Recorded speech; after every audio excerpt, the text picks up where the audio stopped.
আসসালামু আলাইকুম। আজকে নিয়ে আসছি মজাদার এবং মুখে লেগে থাকার মতন একটা নাস্তা। তো দেখতে থাকুন এবং আমাকে লাইক দিবেন, কমেন্ট দিবেন, শেয়ার দিবেন প্লিজ। আর দেখেন এইটা আমি মজরেলা চিজ দিয়ে তৈরি করেছি। আপনারা চাইলে অ্যাভয়েড করতে পারেন। দেখেন কত সুন্দর একটা নাস্তা। আপনি যদি দেখতে কতটা লোভনীয় এবং খেতেও ততটা দুর্দান্ত স্বাদ। তো এইখানে দেখেন আমি এখানে বানিয়ে নিয়েছি এবং এখানে এইভাবে সার্ভ করেছি এবং হোয়াইট সস এবং টমেটো সস দিয়ে আমি রেড সস দিয়ে পরিবেশন করেছি। তো এখানে লাগবে খুবই সিম্পলভাবে আপনি বানাতে পারবেন। তো এখানে লাগবে আলু। তো আমি আলুগুলি ছিলে নিয়েছি সবগুলি। দেখেন একটা তারপরে এখানে ছিলে তারপরে দেখেন এটা একদম ম্যাশ করতে হবে না, যেভাবে আমরা ভর্তা করি ওইভাবে করতে হবে না, একটু দলা দলা রাখতে হবে। তারপরে এখানে দিয়েছি কালো জিরা, তারপরে নর্মাল জিরা, আপনি মৌরি অ্যাড করতে পারেন। তারপরে আরও আপনার ইচ্ছা মতো যে ওইগুলো জন অ্যাড করতে পারেন। তো আমি এখানে নিয়েছি বড় একটা পেঁয়াজটা একটু ভেজে নিয়েছি। ভেজে নেওয়ার পর এখানে দিয়ে দেবো আদা রসুন বাটা। আদা রসুনটা বেটে বাটা দিয়ে দিব। তারপরে এখানে নেড়ে নেব। তারপরে দিয়ে দেবো লাল মরিচ গুঁড়া। তারপরে এইটা হলো চাট মশলা। আপনি চাট মশলার বদলে আপনি যে ম্যাগি মশলাগুলি পাওয়া যায় ওগুলো দিতে পারেন। তারপরে তারপরে আমচুর পাউডার আছে, আরও অনেক মশলা। তারপরে এখানে দিয়েছি আমি বিট লবণ। যেহেতু আমি লেবু ইউজ করব, তো বিট লবণটা লেবুর সাথে ভালো যায়। তারপরে এখানে দিয়েছি হলুদ মরিচ গুঁড়া। আপনি যে সবগুলি উপকরণ এখানে দিতে পারেন। তো আমি এখানে দিয়েছি ওই ম্যাশ করা আলু। আমি বেশি একটা ম্যাশ করিনি। আমরা যেভাবে ভর্তা করি ওইভাবে না, একটু দলা দলা থাকতে হবে। তো এটাকে ভালোভাবে একদম মশলার সাথে মিক্স করতে হবে। আমি হলুদ দিতে ভুলে গিয়েছিলাম। আমি পরে যে হলুদটা আমি পরে ভেজে তারপরে অ্যাড করে দিয়েছি। তো দেখেন এটা দেখতে কত সুন্দর লাগছে। তো আমি এখানে লেবুর রস অ্যাড করে দিব।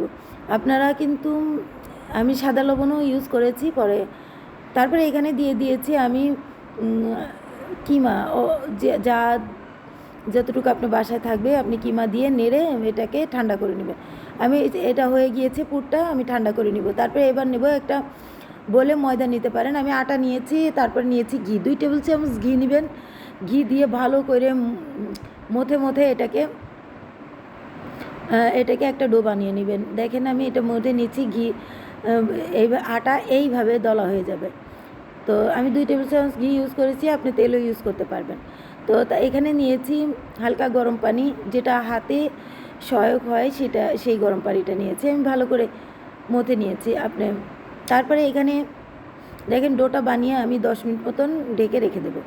তারপর 10 মিনিট পর আমি আবার এই ডোটা আমি আবার ভালো করে 2-3 মিনিট মথে নেওয়ার পর এই যে এখানে আমি এটাকে ভালো করে আবার এইভাবে 2টা পার্ট করেছিলাম, করে আমি মথে নিয়েছি। তারপর ভালো করে আমি ভালো করে মথে তারপর রুটির মতন বল করে আকার নিয়েছি। তারপরে একটা বড় একটা রুটি বানিয়েছি। রুটি বানানোর পর তারপরে দেখেন এটা ওই ঢাকনা দিয়ে কেটে নিয়েছি। তো সবগুলি কাটা হয়ে গিয়েছে। দেখেন আমি তারপরে এখানে হালকা 2-3 মিনিট এটা 10 সেকেন্ড মতন ভেজে নেব। প্রত্যেকটা রুটি 10 সেকেন্ড মতন ভেজে নেব। দেখেন আমি বড় একটা তাওয়া নিয়েছি, সবগুলো হয়ে গিয়েছে। তারপরে এই যে দেখেন আমি এইভাবে ভেজে নিয়েছি, আধা ছেঁকা যেটা বলে, আধা ছেঁকা। তারপরে এখানে সবগুলিতে আমি টমেটো সস লাগিয়ে নিব।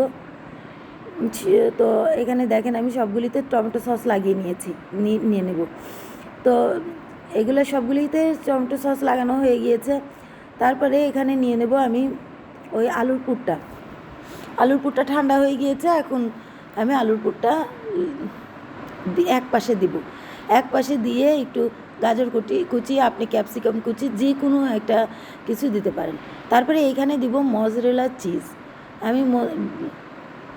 মজরেলা চিজ আমি নিজে বাসায় বানিয়েছি, আমার লিঙ্কে দেওয়া আছে, আপনি চাইলে দেখে নিতে পারেন। এবং পারফেক্ট মজরেলা চিজ কীভাবে করে আমি দেখিয়ে দিয়েছি। তারপরে এটাকে আমি মজরেলা চিজ দিয়ে তারপরে এটাকে আমি সিল করে দেব। দেখেন এটা দেখতে কত সুন্দর লাগছে এখনও।